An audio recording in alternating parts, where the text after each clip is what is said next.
ছেলে মানুষেরা বলে মেয়ে মানুষের কোনো কাজ নাই। এটা কোনো কথা বলেন তো? সারাদিন কী করো? শুয়ে শুয়ে থাকো, এই তো। আর কী কাজটাই করো? সারাদিন ফোনটা চাপো আর একবেলা রান্না করে শুয়ে থাকো। হ্যালো এভরিওয়ান, আসসালামু আলাইকুম। কেমন আছেন সবাই? একটু জানাবেন। আসলে আমাদের মেয়েদের কি আর কোনো কাজ নাই? আমার বোনেরা অবশ্যই বলবেন। আমরা সারাদিন কী না করি বলেন তো? একটা পরিবার গুছিয়ে রাখা এত কি সহজ বলেন? বাসায় যদি ৫ জন মানুষ থাকে, ৫ জনেরই কিন্তু প্রতিটা মানুষের কিন্তু একটা বইয়ের উপরে টেক কেয়ার থাকে। ঠিক আছে? তাদের প্রতিজনার উপরে কিন্তু টেক কেয়ার করতে হয় একটা মেয়ে মানুষের। সংসার মানে কি এত সহজ? তারা মনে করে কি আসলে তারা বাহির থেকে দুপুরবেলা আসে দেখে কি মোবাইল নিছে হাতে। আর এর আগের যে গল্প, এর আগে যে কত কাজ করছি, কি না করছি সেটা আর দেখতে চায় না। দেখেন আমি সকাল, সকাল উঠে পড়লাম।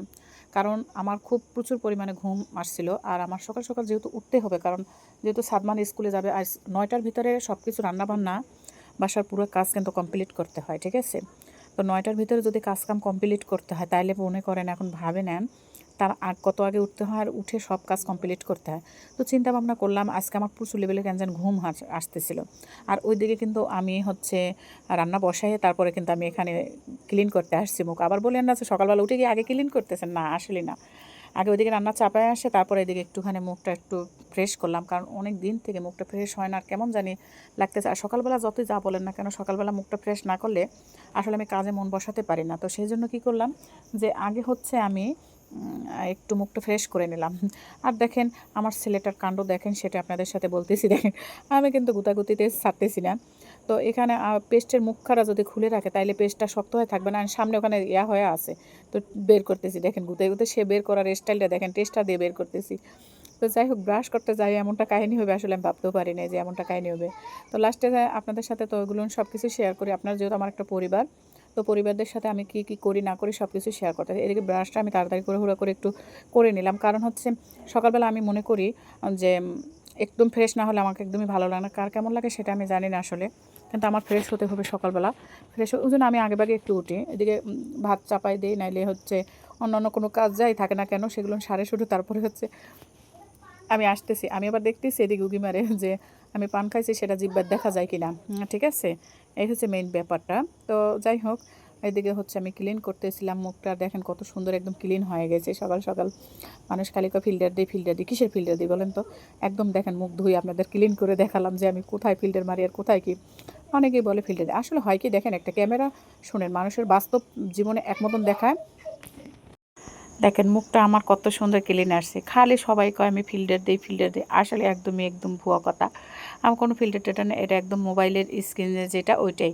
আর হচ্ছে ক্লিন করলে আসলে দেখেন পানি দিয়ে ক্লিন করছি, আর দেখেন একদম ফ্রেশ। আসলে এখন এত কিছু দেখার সময় নেই। ঠিক আছে? যা আছে তা আলহামদুলিল্লাহ।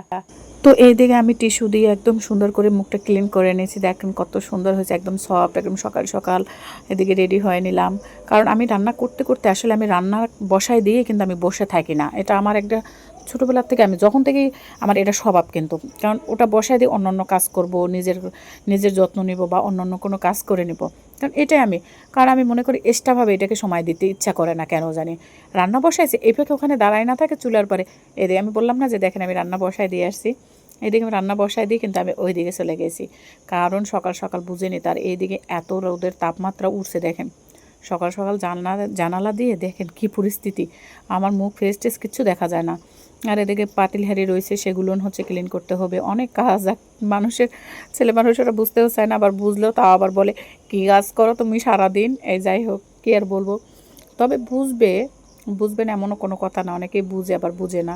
ছেলে মানুষদের দোষ নাই, ওরা এখন দেখে মনে করে কি ওরা যে পরিমাণে পরিশ্রম করে ওই ক্ষেত্রে মনে করে যে আসলে মেয়ে মানুষ কিছুই করে না, ওদের পরিশ্রমের কাছে আমাদের কাজ কোনো কিছুই না, ওরা এটাই ভাবে। আসলে রান্না বান্না টুকটাক, ওরা তো একটা কাজ নিয়ে বের হয়ে চলে যায় বাসার থেকে। আর মেয়ে মানুষের কিন্তু হাজারটা কাজ থাকে, এটা টুকটাক বাসার কিন্তু কাজ কিন্তু খুবই খারাপ একদম। ঠিক আছে? এদিকে রান্না বসায় দিয়ে আমি তো ওইদিকে কাজকাম সারে সুরে নিয়ে আসে দেখেন রান্না হচ্ছে, আর আমি করছি একটু ক্যামেরাটা রাখি। ওইদিকে রোদ পড়তেছিল, তার জন্য আমি ক্যামেরাটা আবার অন্যদিকে। আসলে হয় কি, ভিডিও করা মনে করেন আপনারা অনেক সহজ, আসলে একদমই কোনো সহজ কোনো কাজ না। অনেক পরিশ্রম করতে হয় ভিডিওর পিছনে, অনেক শ্রম দিতে হয়। এই ফোনটা যে কয়বার পরে বুঝছেন, এত দামি ফোন কিনে কী হবে বলেন? ফোনটা ঠুস ঠুস করে পরে। দেখেন আমি একটু আগে ফোনটা সারলাম। এদিকে আমি মাছগুলো ভাজা করে নিয়েছি। আমি হচ্ছে তারপরে হচ্ছে সাজনা, এই সিজনে কিন্তু 12 মাসি সাজনাগুলো পাওয়া যায়। সেগুলো দিয়ে কিন্তু আমি রান্নাবান্না এখন সারবো, কারণ সজনা আমার কিন্তু খুবই পছন্দের একটা খাবার। তো অল্প করে একটু সজনা নিয়ে আসছিলাম, আছে অল্প 4-5টা পিস সজনা নিয়ে আসছি। আর ওইদিকে দেখেন গট গট গট গট করে ফ্যান চলতেছে, আর এইদিকে আমি গরমে কি রান্না করব আর কি করব, গরমে খেলে আমি ভিজে গেছি। আর কি বলবো, সকাল সকাল দেখেন এই দেখে ঘাম দেখেন আমি মুছতেছি, এত প্রচুর পরিমাণে গরম লাগতেছিল।